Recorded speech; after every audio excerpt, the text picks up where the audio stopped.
Te vakariņš ar savējiem. Raidījums, kurā 3 slavenības ciemojas viesmīlīgu Latvijas iedzīvotāju mājās. Bauda ēdienus, dzērienus un izklaides, mēģinot saprast, pie kura visvairāk jūtas kā pie savējiem.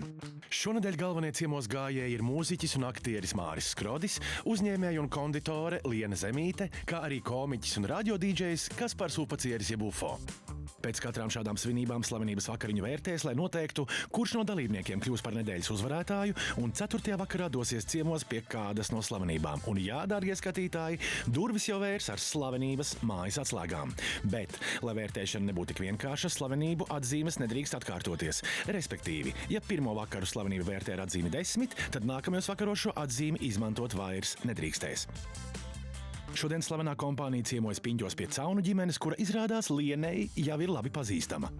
Kamēr mūsu šīs dienas kompānija turpina iepazīties, baudīt uzkodas un gatavoties pirmajai izklaidei, pavērosim, kā tad Caunu ģimenei veicās gatavojoties šīm viesībām. Arī mūsu vakariņas studijas galvenais namatēvs, vienmēr smaidīgais un pozitīvais Roberto, ir iekārtojies savā virtuvē ar pārējiem dalībniekiem un gatavs vērot, kā tad šodien veicās Caunu ģimenei.